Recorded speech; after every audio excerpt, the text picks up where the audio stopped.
A guard rushes in front of you, and before you can flinch, the point of a sharp spear draws a bead of blood from the artery in your neck. Halt! State your name. Now! Oh, for goodness sake, woman, lower your spear. That is no way to greet a guest. Isbeil, I've not known you to be so welcoming to strangers. Have I yet to disappoint your highness in matters of security? Your Majesty? Do as she says. Lower your spear. Yes. Of course, my queen. Your highness, Bloom of Duna, Flame of the Forge, I present to you the Seed of Divinity. Queen Justinia sucks in her cheeks, then offers you her unwavering hand. The woman called Isbeil glares at you with stony face and obdurate eyes. You are in the presence of a royalty. Her highness is due proper respect from subject and admirer alike. Let's not intimidate our guest further, Isbeil. I am yet too intrigued to give him leave. Why do you allow this man before me? My queen, the human specimen before you is a Godwoken, a claimant to the divine throne. The queen wrinkles her face and gives Isbeil a sideways glance. Isbeil's red-brown eyes meet her gaze head-on. Many have laid claim to Lucian's legacy, including his own inferior spawn. I presume our visitor has more than a vague title to boast of? The queen opens her mouth as if to speak, but her companion shushes her and raises an index finger. Whatever Lohar might have told you is neither here nor there. Now then, we adhere to a certain decorum in this court. I am certain you understand. Isbeil clears her throat and continues her litany. The Godwoken has proven himself a worthy combatant in the joys arena of the One. His name was on the lips of all who roamed there.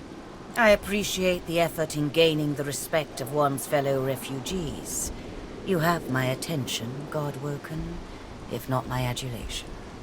He has escaped the island prison to which the Order confined him, a feat deserving a modicum of respect. A refugee from the Joy, then. Impressive. Few avoid the Magister's watchful eyes. Can this Godwoken declare other triumphs, Isbeil? Isbeil continues her introduction. The Godwoken arrogated the Lady Vengeance, the very vessel that terrorized the high seas under the Hammer's command. The queen's eyes grow wide, and she nods appreciatively, then looks to Isbeil to continue the ovations. His triumphs as champion of Driftwood are known to all dwarves of Reaper's Coast. This title is not effortlessly earned. Yes, it seems you've proven yourself familiar with sword and source. The Raucous One would not assign the honor of champion lightly. The Godwoken has slain his very own. Alexander, son of the Lake Divine, has fallen to his superior might. Indeed. Slayed by your hand, then. The cub once pleaded with me to aid in his sorcerer pogrom.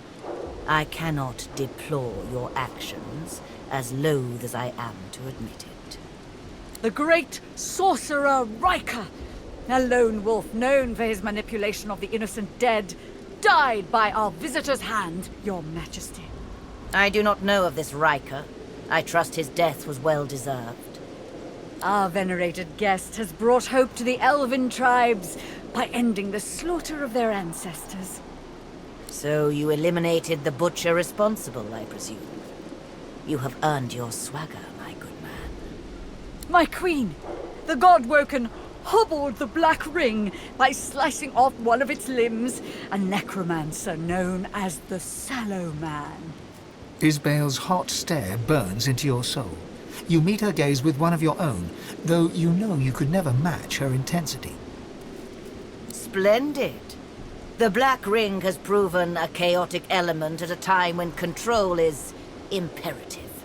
I'm overawed, truly. I've no more of your accomplishments to announce. If I didn't know better, I'd think you almost vain. Well, I see no reason to mince words, Godwoken. You're here to die. Isbeil, whatever's gotten into you? Malodorous it may be, but this is still a court, not a gallows. Your Majesty, the Godwoken is no ally, but enemy. He would throw your plans in disarray. You have worked so hard. Arcs must fall to the deathfog. We are at war. I don't relish knowing there will be civilian casualties, but they are necessary. The order soon comes for the Dwarven Kingdom. Consider it a preemptive strike. Your Majesty, this course is wise. The Queen needn't explain it to one who would see it all undone. What? Nonsense. It cannot be. Oh, but you're a clever one, Godwoken, aren't you? Fine. You've outed me. But it doesn't matter. You can't stop the deathfog. The wheels are in motion. Isbeil? Shut your royal maw, Justinia. Arcs will fall and your memory writ. They will believe it was your will, your plan, your command. Guards, arrest Isbeil. She is no child of Duna. The guards unsheath their blades and point them not at Isbeil, but at the Queen. I'm afraid I have other intentions.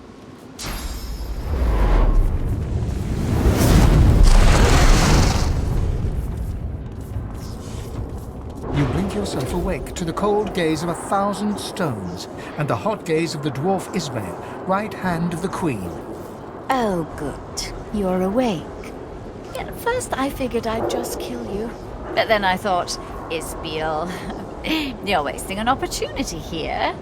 Don't bother thanking me just yet, though. I dare say you'll be begging to die before long. So I'll start with lesser toxins, just to see how you react, and take it from there. How strong a dose can a Godwoken handle? How long does it take for one to succumb? So many questions. Your lips open, but no words spill forth. You try to lift your head, but it is no match for gravity. She has paralyzed you. Only your eyes are free to move. Don't fight it. You'll only make things worse.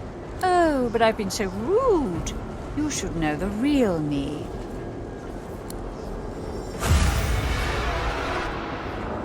Oh, it's good to give myself a rest. Those masks can be darned pesky. Good. Make yourself comfortable. The harder you fight, the harder the experiment will be on you.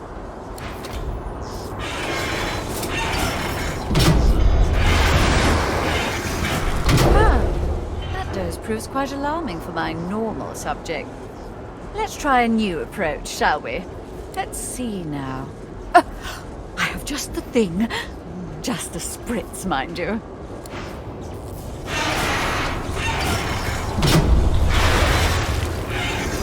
You struggle to move, and you feel your toes wiggle, and your fingers twitch.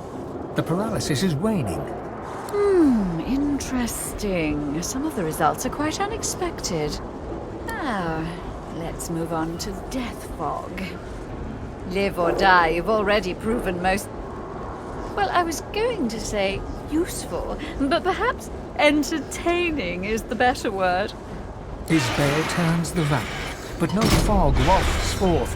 In that moment, you feel your bones and muscles awaken. You've regained control of your body at last. What's wrong with it? Guards! Come! The Godwoken's broken free of my spell!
companions in shock.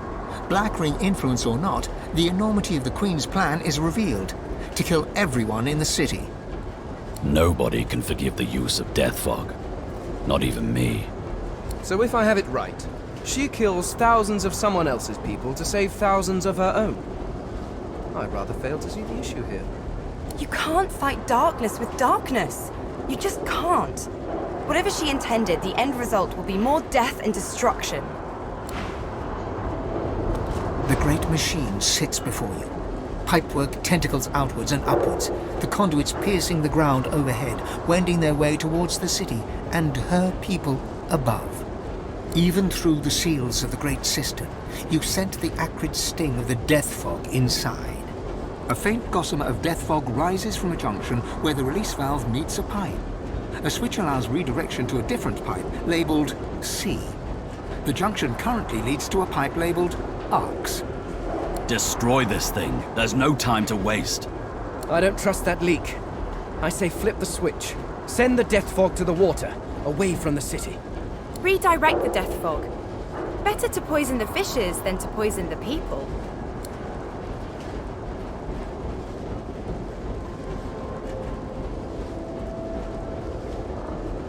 The machine creaks to life, and the deathfog begins to flow through the upper pipe.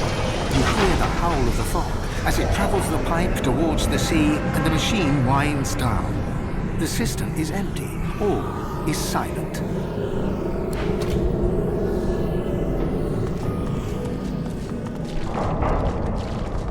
I've spotted something. That sounds like the Queen. Show yourself. Isbeil, the traitor! Where is she? I will split her black skull in two! By whose hand? Yours? It should have been my own axe to slice her neck. Take me to her bones. I've a mind to chop them into pieces, the foul witch! Justinia struggles to control her rage.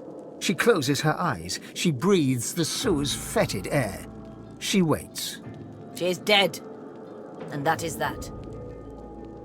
Justinia pounds a fist against her palm. One smack, then a second, then a third.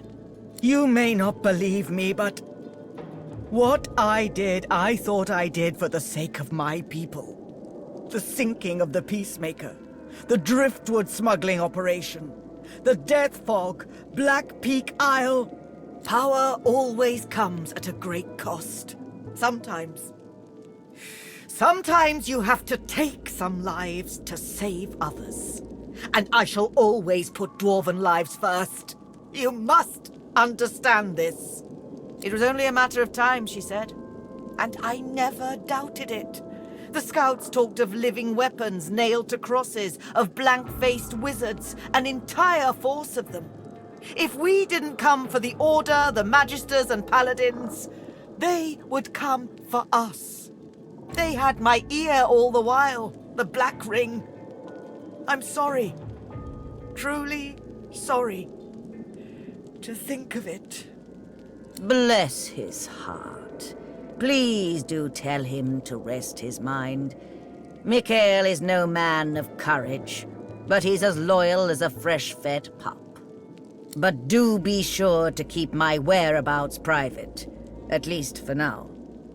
My concerns in Arcs must remain my own. She was a scientist of sorts, or so the town criers chanted. She knew of the ways of nature and beyond, and I invited her to court to show me. She healed the sick and soothed the wounded. I saw it with my own eyes.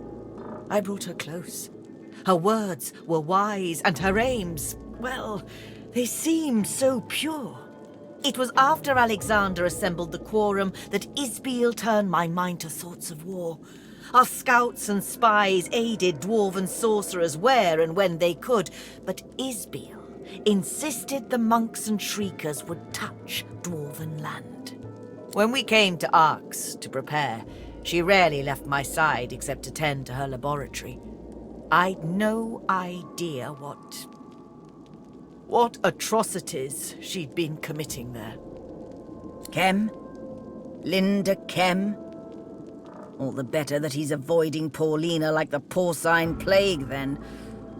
The Chem Estate is the only safe haven remaining for me in this burning city. This black ring rot has infected the very soil we tread and the air we breathe. I must not let it reach the kingdom. So unless you've no more grievances to air... How many innocent lives will die before you see reason? Kill her. Only a coward or an imbecile would invite Isbeil into her court. Either way, she deserves to die. What's done is done. Murdering Justinia now solves nothing.